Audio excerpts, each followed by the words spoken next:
Eric Bolling in for Bill O'Reilly. Thanks for watching this special edition of The Factor, Election 2016, Protecting America. Let's get right to our top story. The federal government versus Apple. A federal judge is now ordering Apple to help the FBI crack into the iPhone owned by Saeed Farouk, one of the two shooters in December's San Bernardino terrorist attack that killed 14 innocent people. But Apple is hitting back, saying it will not comply with the court order. The FBI has laced into Apple in recent months for creating virtually unbreakable security features on its phones. It is a big problem for law enforcement armed with a search warrant when you find a device that can't be opened even though the judge said there's probable cause to open it. As I said, it affects our counterterrorism work. At San Bernardino, very important investigation to us.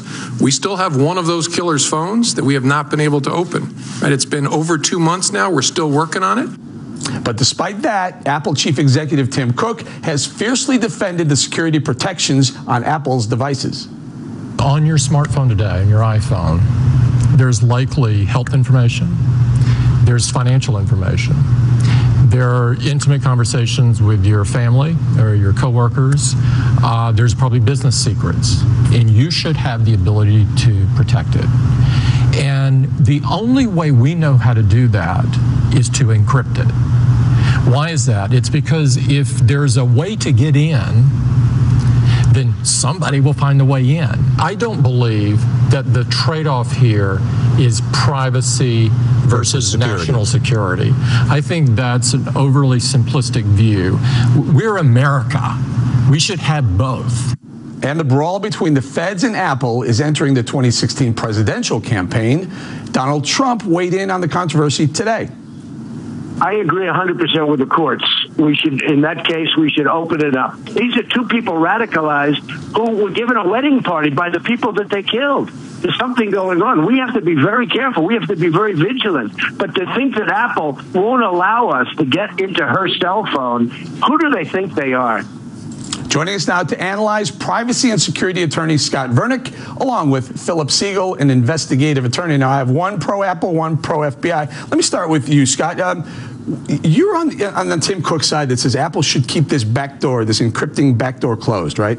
Absolutely. I mean, let's be real here. What is the court saying? The court saying is that it's ordering Apple to create a software that it doesn't yet have to break into this phone. This is a binary proposition. Either you're going to have encryption and it's going to protect us against everybody, or we're going to put in a backdoor, create a weakness, which isn't only going to be available to the good guys, but also to the bad guys as well. That's a radical step here. Now, Phil, everyone wants security. Everyone is concerned about terrorism, but a lot of people say that once you give that backdoor, once you provide the software for a backdoor, the bad guys could get the key to that backdoor too.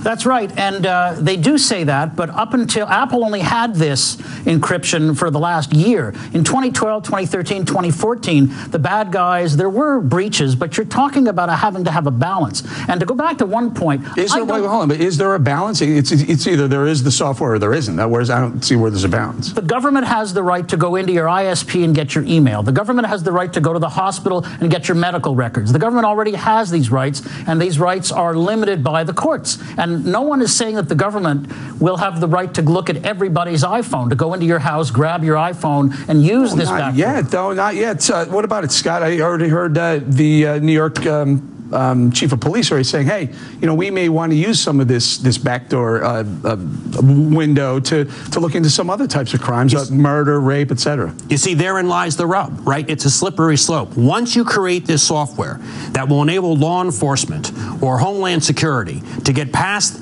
the passwords and look at the encrypted data, then everybody's going to want a piece at it. And that's why this doesn't work. I say, and here's the other thing, here's the other sort of total misnomer here, all right? If you do this, it's not as if the bad guys, whoever they are, the terrorists, state actors, aren't going to find some other kind of encrypted technology. They certainly will. That's why we not ought to create this weakness. You just can't create it for one set of people who we like and not have it for another set of people. Yeah, and what about that? There's so much information. Honestly, we keep everything on our smartphones, our medical records, our financial records. The government already has your financial records. Can I throw you one more? Allegedly, with this backdoor encryption, with being able to break into the encryption, there may be an opportunity for people, good or bad, to get into your camera and your microphone on your phone. You cannot say to me, first of all, that Apple doesn't know how to crack these phones. I just don't believe it, number one. Number two, up until last year, we're talking about the capacity to erase all the data on your phone if you enter 10 erroneous passwords. Up to last year, the iPhone didn't have that feature, and no one was talking about bad guys stealing everybody's information. But they're not stealing it. They're not getting their hands on it under that. If you whatever the number is, 10 or 20 attempts, it wipes out the information. They're not getting it, and that kind of is the point, right? That's the point if you oppose any kind of government forcing Apple to hand over this information. I think what Apple could do is get this iPhone, crack it, hand over the information of this one iPhone, and that's the end of it. But the idea that either everyone's information is going to be for a free-for-all government to grab... Scott, this is not a bad idea, though. Let's say they do crack the encryption, whatever they have on the iPhone, and get this information for the feds. They can develop software, a different type of encryption that wouldn't be able to be broken, right? Listen, I don't know that they can do that. Apple deliberately created a system of encryption where they didn't hold the key themselves. And the fundamental question here is this: how much government intrusion are you prepared to ask for? And how much government intrusion are you prepared to tolerate? It might make sense with respect to food safety or medical devices or pharmaceuticals or with respect to utilities. But here we're talking about your phone. And as you point out, people have a tremendous amount of personal stuff on that phone. Health data, financial information, who they're dating, who they're seeing. The government already has access to all your tax records. That makes my point. If you want single-payer health care, the government's going to have all your medical records anyway. Phil makes my point. The fact of the matter is that without this, the government already has access to so much data. The question is, do they really need access to more? Now, everyone wants this crime solved. Everyone wants the trail that these two murderers in San Bernardino took prior to, and see if we can open up some. It's not about solving the crime. No, I know I'm not. So there is. Well, this one is. Crime from happening. This one is. This issue is about getting Farouk's cell phone so we can find out if he has any trail to other terrorists. That's I get that, but aren't we?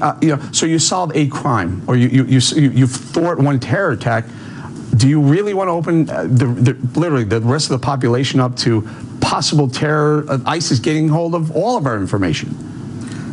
It already is a possibility that ISIS can get that, because unless you're only using a phone, there are lots of other ways that ISIS can find information. There are lots of, if you're using a computer and internet cafe, it's not as if everyone in the world who's a bad actor is only using an iPhone. And by the way, Scott, I got to ask you this: do you really want, if that information is sitting right there for the feds to have in that device, do you really want it inaccessible to the feds? Solve a crime, solve a terror attack.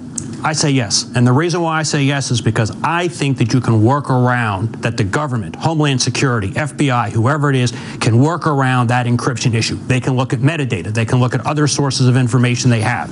To me, standing firm and not allowing government intrusion into personal data is a thing that we ought to be very careful. Big topic, you guys, and I guess it's not going away anytime soon. Scott and Philip, thank you very much. Next on the rundown, Apple backlash. Should Americans walk away from the computer giant unless it helps the feds? That big debate upcoming.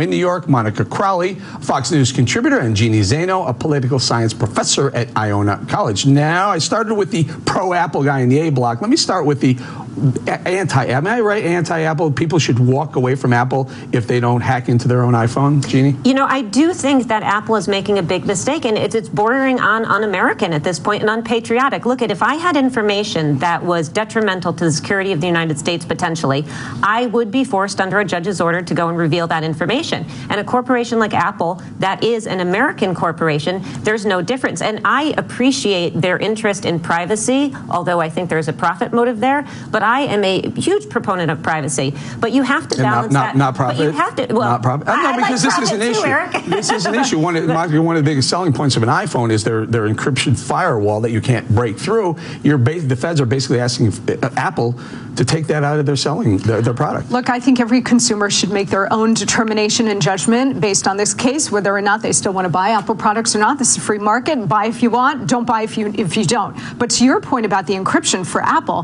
this is part of the the reason why Apple is becoming the company of choice for terrorists, sex traffickers, child pornographers, because the encryption is so tight. Look, the FBI's position is... but is that making a case for Apple or against this? I mean, you're almost making the case that maybe it's too good, the encryption. Well, you know what? This case is the perfect collision of national security with privacy, right? Which is something that we've been arguing since 9/11. The FBI's position is, look, you got a dead terrorist here. We need to get into the phone to see if they've had other contacts. Totally legitimate argument. I'm totally prepared to give the FBI every tool that they need to track, especially terrorists, but to do whatever they need to do to keep us safe. On the other hand, Apple's position is, look, you're not... What the FBI is asking for here is not the specifics on these two terrorist phones. What the FBI is asking for is an overly broad demand, an overly broad way to break encryption into any iPhone anywhere. And that's why Apple is saying, once there's the software to do it, you can theoretically use it on any phone. Yeah, it's a master key. Jeannie, let me flip this discussion on its side a little bit here. You know, a lot of people who are concerned about terror, about waterboarding, for example. We got a lot of information from waterboarding, and that helped thwart a future terrorist attack. It actually led to the capture and the kill of Osama bin Laden. Now, would you say the same thing here, where by any means necessary? Is that what you're saying, that Apple should turn it over because get as much information as we can get, no matter whose I don't know, personal liberties are violated? No, I'm not saying by any means necessary. I mean, let's put this in perspective. This was not his phone. This was a county phone. The owner of this phone is fine with the judge's order, and the judge's order is not overbroad. It's narrow. It does require them to build this software that could get into the encryption, but it is for this specific phone. And it's the same thing as once it's out there, once it's out there, as Monica points out, it's a master key. But that slippery slope argument doesn't work. Look, if there is a judge's order or a warrant to break into your car because you have potentially information there on how to build a bomb, you can bet the government is going to do that. And they have a right to do that. They need to keep us secure. And Apple is in no position to resist that call from the government. You know, that is where Apple's problem is. They are not protecting our privacy. They're protecting their profit motive because this is a big selling point for them. Last thought.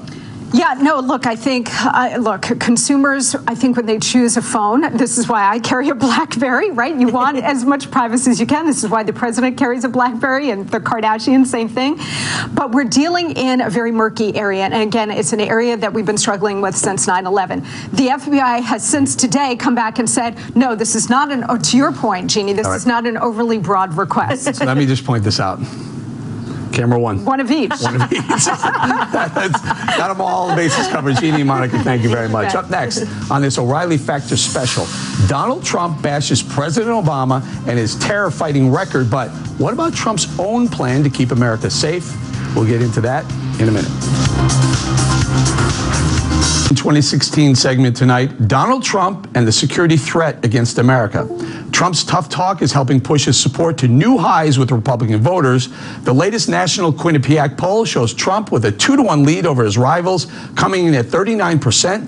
Marco Rubio is in second place at 19%, followed by Ted Cruz at 18%. John Kasich is at 6%, followed by Jeb Bush and Dr. Ben Carson, each have 4%. Meanwhile, President Obama threw a big piece of red meat to Trump yesterday, stating Trump will never be president. Trump, of course, wasting no time to give a response. He has done such a lousy job as president. You look at our budgets, you look at our spending, we can't beat ISIS. Obamacare is terrible. We're going to terminate it. We're going to absolutely terminate and replace it. I mean, you look at everything. Our borders are like Swiss cheese. This man has done such a bad job. He has set us back so far. Joining us now with reaction from Nashville, the Tea Party News Network's Scotty Nell Hughes, and from Atlanta, Republican strategist Kevin Paul Scott. Kevin, we'll start with you. You don't think Donald Trump's foreign policy, platform is working for him, but I'm looking at the numbers, sir. They look like they're doing pretty darn good. Well, it's definitely resonating with voters, but foreign policy in particular and leadership in general are about two things: clarity and consistency. Clarity is, are you clear about it? And consistency is, do you keep saying the same thing? Is what you say what you do?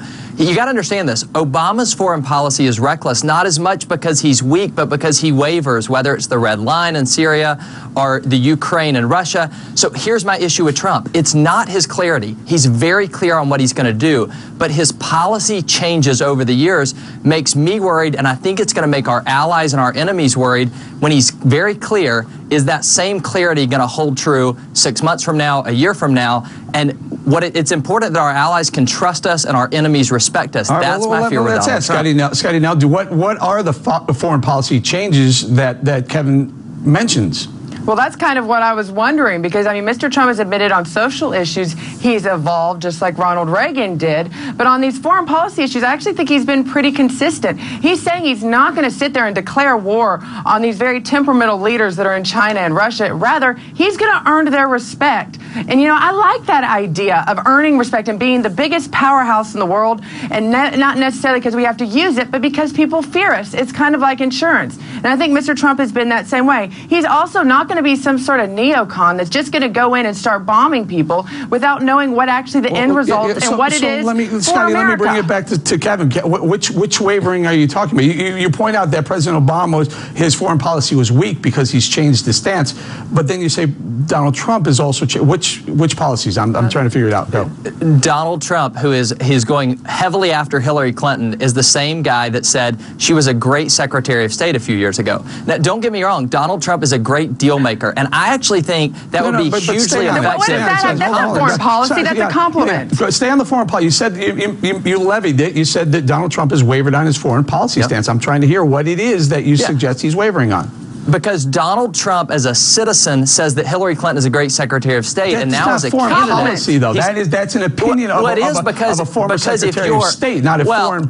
I mean, as he said, he agrees with everything she did. But basically, that's an endorsement of her positions. Well, okay. It's an endorsement of her positions as Secretary of State, and if he's going to endorse that. If you consider that to be an endorsement, that's just that's a kindness right there. And you have to remember, he was a private citizen doing business internationally. I think it's a lapse in judgment. No, it's not. You can still say nice things about people and not necessarily endorse them. Let me tell you this: as a wife of a former captain of the United States Army, as a mother of a son who might one day enlist himself, I will tell you, I want a commander-in-chief that is going to be willing to invest in places when we need to, and not just necessarily because we're supposed to, because that's what other people expect us to do. You cannot say this commander-in-chief who has sat here and he's gone through the failures of procurement, he has done the shortfalls, he's reduced our military, he's reduced our technology, hasn't in any way made us stronger today than we were 8 years ago. We need a commander-in-chief who's going to go in there from day one and show strength and put the military back at the top. Kevin, do you remember when President Obama drew the red line on Syria and then backed off his red line in Syria? And I get that. People, whether you agree with the red line or not, whatever the president, you want the commander-in-chief to do what he says he's going to do, and he didn't. Now, are you suggesting that if Donald Trump were president, he would be the same type that would draw a red line and change his mind down the road? You know, somehow we're able to say it's okay that he's changed his mind on domestic policy issues, and we're saying he'd never do that on foreign policy issues. Look, I think he's a great deal maker, but deciding whether or not to put our men and women into harm's way is different than negotiating a casino deal abroad. I like Donald Trump's clarity. I worry about his consistency, and I think ultimately our allies and our enemies abroad would worry about the exact same thing. He's not going to put himself in a deal that's not a smart deal. He says that time and time again, like MacArthur and Patton. He will go in when he needs to and get out when he doesn't need to be there. It's not about making a deal. It's about doing what's right. No, it is called making a deal with our soldiers. Yes, it is. We have to go. We're going to say thank you to both of you. Great debate, guys. All right, when we come right back, new polling showing big problems for Hillary Clinton's campaign. Is her background as Secretary of State becoming more of a liability than an asset with voters? That's up ahead. In the personal story segment tonight, is Hillary Clinton's experience as Secretary of State helping or hurting her in the campaign? A new CNN poll of likely Democratic caucus goers in Nevada shows Mrs. Clinton in a virtual tie with Bernie Sanders, and that vote is just 3 days away. But that same poll also finds voters trust her far more than Sanders on foreign policy matters. A new national poll by Quinnipiac also finds that 93% of Democrats think she has the right kind of experience to be president, compared to 74% for Sanders. Maybe that's why Hillary is making statements like this. When people go to vote in primaries or caucuses, they are voting not only for the president, they are voting for the commander-in-chief. And it's important that people really look hard at what the threats and dangers we face are and who is best prepared for dealing with them. As we all remember, Senator Obama, when he ran against me, was against the war in Iraq. And yet, when he won, he turned to me, trusting my judgment, my experience, to become Secretary of State. But none of that is stopping voters from flocking to Bernie Sanders. Joining us with reaction from Washington, Richard Goodstein, who advised Hillary Clinton's 2008 presidential campaign, along with Rebecca Heinrichs of the Hudson Institute. Richard, you worked with Hillary Clinton. Boy, she's crushing it in that same Quinnipiac poll in Nevada. Hillary Clinton, people trust her 68% versus 28% when it comes to foreign policy. Well, you know, you don't even have to ask the voters, Eric. You just have to turn on one of these Democratic debates. When Hillary Clinton's talking about foreign affairs, and if she wants to talk about her record, she can talk about bringing the Russians and the Chinese to the table so that Iran doesn't have a bomb, so about reducing nuclear weapons with the Russians. Ask Henry Kissinger, who said that she ran the State Department more effectively than anybody he'd ever seen. But just compare how she talks about foreign policy to how Bernie Sanders talks about foreign policy. And honestly, it's as clear as day that the voters, of course, are going to be attracted to her around this. And when you talk about flocking to Bernie Sanders, it's true this Nevada thing is tightened, but every other state after that that's been polled, Hillary's leading by 20 or 30 points or more. Well, she was. Very few exceptions. She was leading in Nevada by 20 points, in Nevada by 20. She was leading in South Carolina by 30 or 40 points. I mean, she has, all her leads have shrunk. Rebecca, let's go to you. Hillary Clinton's experience as Secretary of State, helping or hurting her? I mean, you know, if you go back and think about some of the things that she was involved with, the Iran deal and whatnot, it may help her in a primary, but will it help her in a general? Yeah, you can take a look at that poll. You got to put it into some context. These poor Democrats, they've got Hillary to choose from or Bernie Sanders, you know, pick your poison. So she might be doing better in that regard, but it's because they know her perhaps a little bit better. But, you know, let's take, you know, Richard mentioned Russia and nuclear weapons. Hillary Clinton is responsible for Russia Reset. And part of what Russia Reset entailed was the New START Treaty. That was the arms control treaty to reduce nuclear arms between the United States and Russia.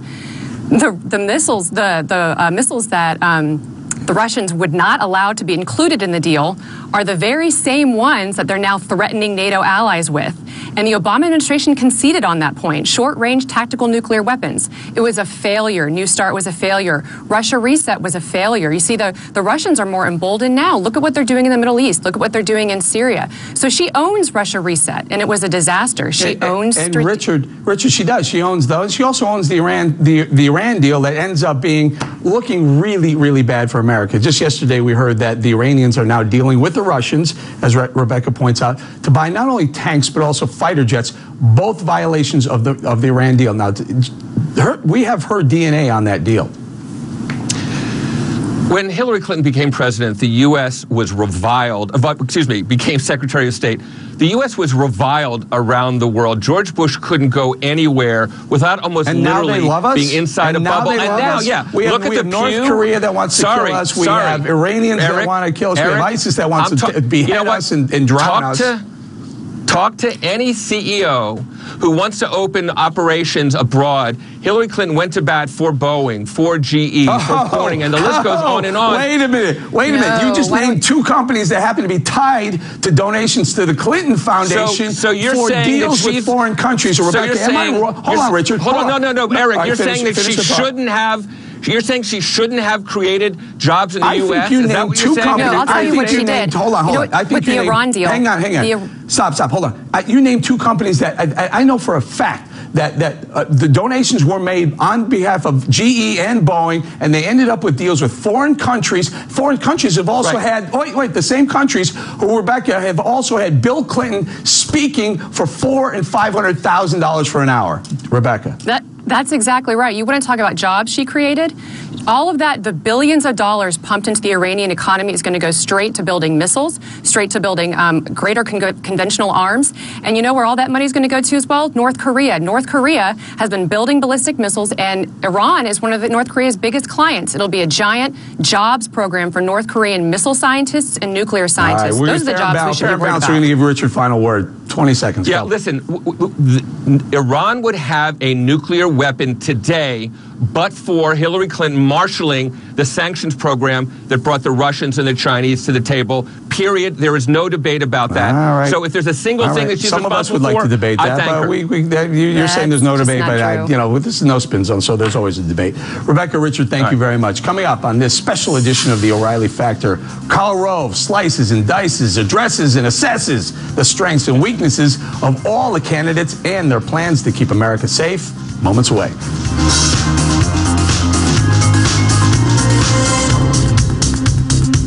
Of the military. The one weakness is also a strength. He has been an outspoken advocate of the National Security Agency's bulk data collection program. He and Tom Cotton have been the most ardent defenders of it in the Senate. That's both a strength for defense hawks, but libertarians don't like it as much. Grade? I'd give him a minus on substance, and I'd give him a on he really is a strong, effective leader on foreign policy. All right, John Kasich. John Kasich is interesting. He's a governor, but he was for 18 years on the Armed Services Committee, where he led efforts to kill some bad weapon systems like the A-12 bomber. He was also a reformer who helped modernize the Defense Department, a piece of legislation passed in 1986 called Goldwater Nichols. He's also the father of the BRAC, which is unpopular in some elements because it led to the realignment and closing of some bases, but it is a way to put more muscle into the military. That I think it's a plus, but some people see it as a minus. But he also opposed expanding the military, keeping the military strong in the aftermath of the Cold War. I'd say he's a B on substance and a C plus on style, simply because he doesn't spend a lot of time talking about it. Ted Cruz. Ted Cruz, a member of the Armed Services Committee, so he's conversant with these issues. He has had a light footprint on the committee. I think that's in part because he's got other interests, and I think also he also has a rocky relationship with his committee chairman. He is on the opposite side of Rubio on the question of bulk data collection. I'd give him and yesterday he has also voted against 3 defense authorizations, which put him in line with Nancy Pelosi and Harry Reid. I'd give him a B plus on the style, but I'd give him a B minus on the substance. Very good. It was only yesterday that he finally began to talk about this in a detailed fashion. Quickly, Ben Carson. A sweet guy. I love Ben Carson. He's a wonderful human being, but he has no real understanding of these issues, has no real detailed plan, doesn't talk about this with fluency. I'd have to give him a D on substance and a C minus on style. Rough one. Okay, Jeb Bush. Look, he has thought about these issues for a long time. He's been the commander-in-chief as a governor of his state National Guard. He's been active in democracy movements, particularly in our hemisphere. He has laid out a detailed plan. He was the first to do so at a major speech at the Citadel. I'd give him an A minus on substance, and I'd give him a B minus on style. It's I think the best plan that has been laid out there, but it's something that he hasn't sold as effectively as he might. All right, very good. Well, let's move over to the Democrat side, and we'll start with Bernie Sanders. Bernie Sanders is a left-wing lunatic who has never missed an opportunity to cut the defense budget and opposes the military. And I'd give him a D minus on substance, and I'd give him a C on style, because he does pay respect to our veterans. He was a member of the Veterans Committee and did help make efforts to help clean up the VA in a bipartisan fashion. But when it comes to military and projecting America's power around the world, he's an utter disaster. Last one, Karl, Hillary Clinton.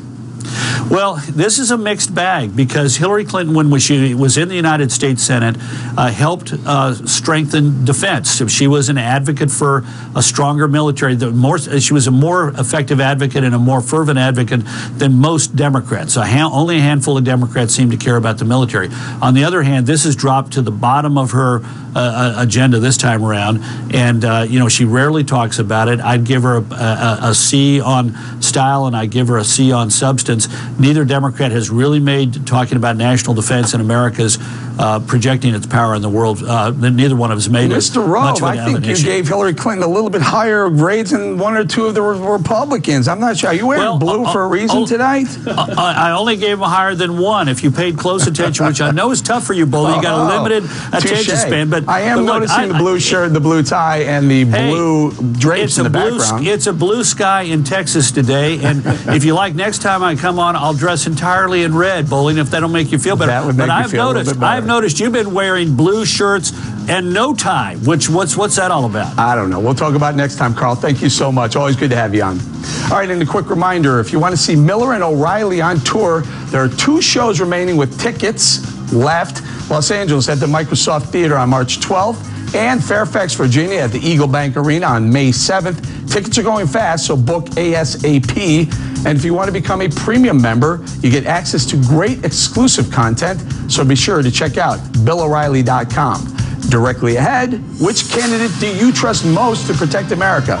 Our experts weigh in a moment.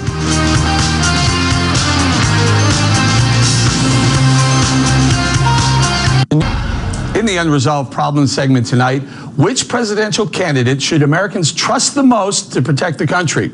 Joining us now from Tampa, Michael Balboni, former Homeland Security Director for New York State, and from Washington, Jim Hansen from the Center for Security Policy. We'll start with you, Michael. What do you say? Who is the most effective for keeping America safe going forward? So I think Rubio, from my standpoint, has that experience of serving on the Intelligence Committee. He's had very good statements in terms of how to prosecute the war in the Middle East. Don't do the pinprick type of attacks. You've got to have a design to win. I think that's absolutely correct. But at the same time, so Kasich, experience and temperament matter. So Kasich, having been in the Congress, but then also having been a governor, they're able to work with this counterterrorism units out there, and word is on him that he really had a good relationship with his counterterrorism group. Very good. Jim, what about you? Who do you think would keep America the safest or best at keeping America safe? Well, I can't endorse a candidate, but I can tell you that Ted Cruz impresses me with the plan he released to rebuild our military, which has been ridden hard over the past decade. And he's not just doing it by throwing money at it. It's a fiscally conservative plan that takes wasteful spending and redirects it. He's rock solid on immigration. First thing he said he would do, and I believe him, is he'll secure the border. He'll also criminalize people who are overstaying visas and actually try to find out who's in our country. And then Jim, the most important thing Go ahead. Sorry, go. Well, the Second Amendment, I mean, the way most Americans are most personally involved in safety is the Second Amendment, and he is 100% been in front of the Supreme Court arguing in favor of that right. I think that matters. I totally agree with that. That Second Amendment is the one thing that needs to be protected above all. You can't have the First Amendment protected unless you have the Second Amendment. Stay with you, Jim, for 1 second. He said at one point, I want to carpet bomb ISIS. I want to make the sand glow. Kind of like that. You know, that's a very muscular statement, and I think what he meant was to go from the precision strikes where there's a decision chain that takes 6 months to get through, and Obama rarely approved anything, to actually punishing ISIS where we knew they were. Maybe carpet bombing wasn't the perfect term, but the sentiment is exactly right. We need to squash them like bugs, and Ted Cruz impresses me as a guy who's likely to do that. Now, what about, Michael, well, Ted Cruz also said don't use American troops, no boots on the ground, if at all possible. Which ones would you be willing to use troops on the ground? And do you think we need American boots on the ground? When you take a look at what's going on with ISIS right now, they're in Libya. Libya is, from my perspective, is more of a concern than the focus on Syria because of the proximity to Europe. And so what you really have to have is this ability to go at them right there and contain them so they can't continue to expand. Every time they get to the Libyan oil fields or any of the oil fields in that area, they continue to mount the amount of money that they need to continue to prosecute their war. So I do think we need to have very decisive action from the military, which we haven't seen. We haven't seen that kind of game plan that says we're going to work with very quickly. European I only have about a minute, so I need you guys to answer fairly quickly. Let's start with you, Jim. What about either of the Democrats? Would you feel safe if either Hillary Clinton or Bernie Sanders were president? I would feel considerably less safe. Bernie Sanders is, I'm stunned that a socialist has gone that far on the Democrat. Hillary is better, but only marginally and not in comparison to any of the Republican candidates. Very good. Michael, last thought? I just think after what happened in Benghazi, you've got real questions about the Clinton leadership, and I just don't think that she's right for America at this time. And then the same thing, Sanders, I just think he has not articulated where he would be on any of this. All right, well, we're going to have to leave it there, Jim and Michael. Thank you very much. When we come right back, what is the biggest national security threat facing America right now? Wait till you hear what some Democrats think, but beware, it might make your ears melt. Stay tuned.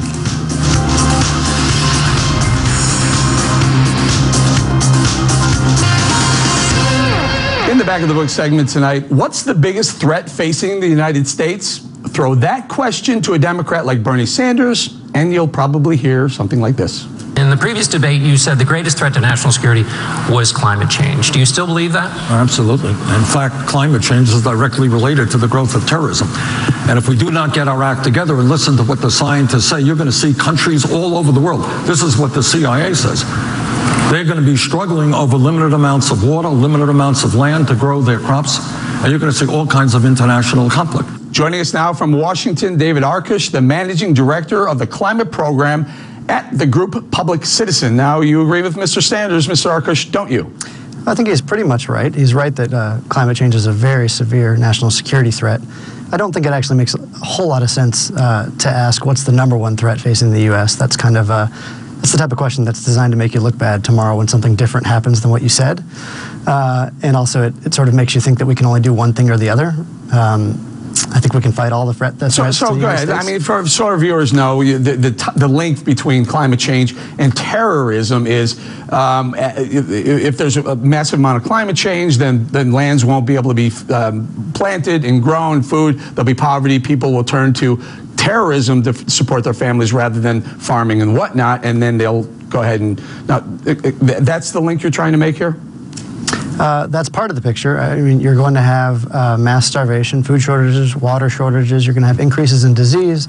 You'll have mass migrations, right? Mm-hmm. And when is this going to happen, sir? When is this happening? Because I've been hearing about this for a really, really long time. I think in 1975, 1988, it was going to be ice was going to be the problem, then it was going to be global warming as a problem. It goes back and forth. When is all this horrible stuff happening?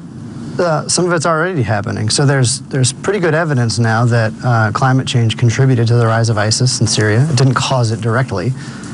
There was a really severe drought in Syria, in the breadbasket of Syria, from 2006 to 2009, and it decimated the agriculture. There was a massive famine, a big rise in food, nutrition-related disease, and you had a bunch of people fleeing the farmland into the cities.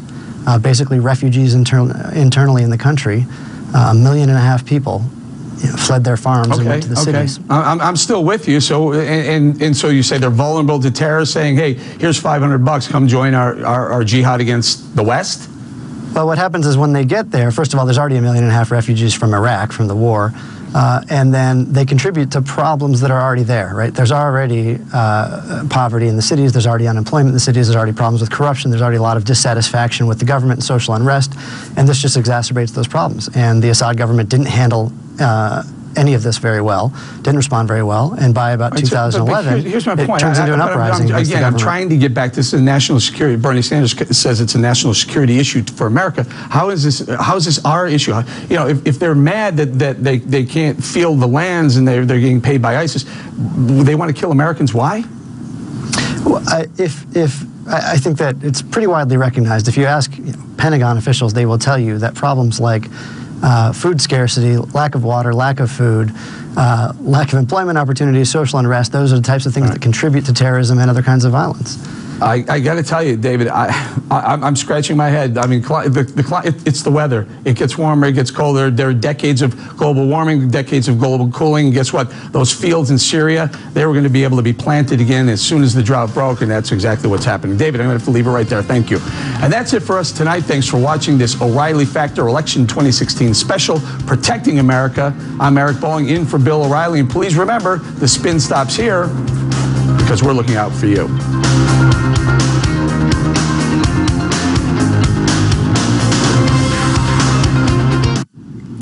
Breaking tonight with just 3 days to go before South Carolina votes, we are witnessing an all-out war between the top Republican contenders and even new threats of lawsuits. Welcome to the Kelly File, everyone. I'm Megyn Kelly. For weeks, we have been documenting the steady decline of the relationship between Donald Trump and Ted Cruz. But things just hit a new low with a cease and desist letter sent on behalf of Mr. Trump, who purports to be outraged by this Ted Cruz ad. Life, marriage, religious liberty, the Second Amendment. We're just one Supreme Court justice away from losing them all. Would President Trump ban partial birth abortion? Well, look, I'm very pro-choice. But you would not ban it? No. Or ban partial birth abortion? No, I would. I am pro-choice in every respect. We cannot trust Donald Trump with these serious decisions. Team Trump arguing the businessman is now pro-life, suggesting Cruz's attack ad is replete with lies, and saying if Cruz does not take it down, they will seek immediate legal action against him. And remember, Mr. Trump has also threatened to question Senator Cruz's eligibility to even be the president. We will bring a lawsuit if he doesn't straighten his act out. He's a lying guy, a really lying guy. Some people misrepresent. This guy's just a plain out liar. Today, Senator Cruz responded to the threats, going full-on lawyer, practically daring Donald Trump to make a move in a news conference complete with exhibits. Mr. Trump, you have been threatening frivolous lawsuits